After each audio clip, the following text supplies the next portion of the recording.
everybody. This is Daniel Forsythie for Beyond the 90, as we're going to give you a quick update in the CONCACAF Champions Cup in the round of 16 second leg. Obviously, for the Major League Soccer clubs, another devastating bunch of clubs falling out of favor in this second leg, or at least in the round of 16, as unfortunately, as we all saw, the Seattle Sounders, with a scoreless draw, getting knocked out down in Mexico by Cruz Azul with a final of 4-1. Now, obviously, it's going to be a difficult thing for all these MLS clubs when they go down to Mexico to try and get a result. FC Cincinnati, of course, after a 1-1 draw at home against against Tigres over at TQL Stadium, they head on down to the Universitario and they fall to Tigres, and that one is a 3-1 loss in the second leg, 4-2 on aggregate. The away goals are even on that one. And of course, when you have MLS beating MLS, Los Angeles FC finally getting an advantage over the Columbus Crew after losing to them in the MLS Cup final 2 years ago, and last year losing to the Columbus Crew in the Leagues Cup final. LAFC finally gaining an advantage. They finally defeat the Columbus Crew in 2 legs, 3-0 at BMO Stadium in downtown Los Angeles. And in the second leg at Lower.com Field, it looked like the Crew were trying to climb back into that matchup.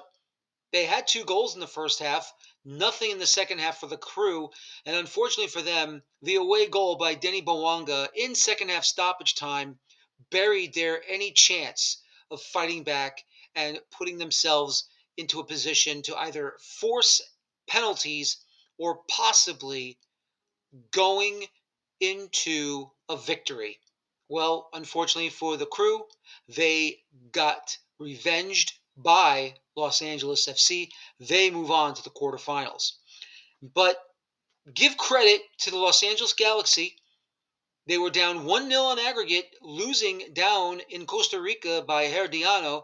They come back over at Dignity Health Sports Park to make it 4-1 in the second leg, and they advance 4-2 on aggregate.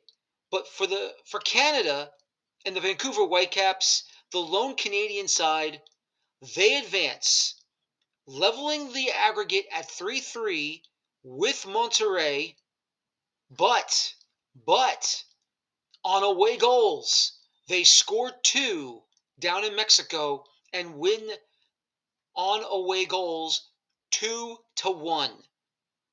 Once again, Brian White, who was selected for the U.S. men's national team, going to the CONCACAF Nations League, he is on fire, and he's deserving of his roster spot on this Nations League roster. So it's going to be exciting and a lot of fun to see what's going to happen. Inter Miami, of course, will be playing later on Thursday night down in Jamaica against Cavalier FC. Messi has said he is traveling down there with the club down, and the match will be played at the office in the National Stadium in Kingston, Jamaica. So it'll be Miami, the road team, looking for away goals. They have that 2-0 aggregate lead after going 2-0 victory in the first leg at Chase Stadium in Fort Lauderdale, Florida. What does this mean, though, when you have clubs like Colorado, Sporting Kansas City, FC Cincinnati, and the Seattle Sounders getting eliminated in the CONCACAF Champions Cup in the round of 16 and the first round? Well, once again, it's mute with this whole fan fatigue and going against the Open Cup, because you're expecting these clubs not to perform in the Open Cup because they got involved in the Champions Cup, where they could be eliminated. Earlier in this competition, Sporting Kansas City were, Colorado Rapids were. They got eliminated in the first round on playing against MLS clubs. Sporting Kansas City eliminated by Inter Miami. Colorado Rapids eliminated by the Los Angeles FC. And then you move on to the next round, and who's going next? FC Cincinnati by Tigres. Seattle Sounders by Cruz Azul. And even though I have to admit, the way the Galaxy started, I didn't think they're going to win this one. I thought they were going to probably go to penalties because of their poor start in league play, or Herediano was going to grab that away goal and force the Galaxy to score three. That didn't happen. And for the Galaxy, they move on. And for the Whitecaps, representing Canada by themselves, they move on. We all knew LAFC, they're going to be probably facing Inter Miami anyway, because once again, Inter Miami is going to be stronger than Cavalier. And, I want to give Cavalier FC credit out of Jamaica for that opening leg. They really put it to Inter Miami in that first half. A shame that the goal got wiped out due to VAR because, yes, I would say just a hand a bit offside, obviously, but still, though, what are you going to do? This is what's going to happen with VAR, and they wiped it out, and it wasn't offside, unfortunately. Very marginal, but it was offside regardless. So, but Inter Miami took care of business 2-0 without Messi. Messi is traveling with the club, and hopefully he'll be in the lineup, and hopefully he'll be going to play against Cavalier FC, because it'd be nice to see uh, Messi playing in the Champions Cup again against an opponent down in the Caribbean. So we'll see what happens in that second leg on Thursday night. And of course, that'll probably be on Fox Sports 1 once again. Uh, they're going to show it there. But as I keep saying over and over, this whole fan fatigue, phony baloney that Major League Soccer has thrown into with all the competitions that they have to be involved with. That's why it's called survival of the fittest. When you play in these competitions, whether it be club competitions, whether like the Open Cup, international club competitions like the CONCACAF Champions Cup. I mean, it's the same thing that goes on in England when these teams have to play in the Caribou Cup. Of course, that's the League Cup. Playing in the FA Cup, playing whichever clubs get qualified for the for the UEFA Champions League or the UEFA Conference League or the UEFA Europa League. It's survival of the fittest. Try not to get knocked out. You play these matches to show why you are the best of the best, whether it is within the nation that you play in or in the confederation that you participate in, and you want to show that you're the best of the best. And that's what Major League Soccer doesn't want to understand. This is about being the best of the best. And if it does happen now, either Vancouver or the Galaxy, LAFC, even Miami now, and we all know that in one of the quarterfinal matchups, Miami is going to face Los Angeles FC no matter what. So there'll be another elimination of an MLS team regardless. And very soon, next week, the Open Cup starts for round one. Oh my goodness. Clubs from the amateur leagues, from the NPSL, from USL League 2, from USL League 1, from MLS Next Pro, and clubs that did not make the playoffs from USL Championship. They'll be playing against each other in the first round, and those first round winners will be facing each other in the second round.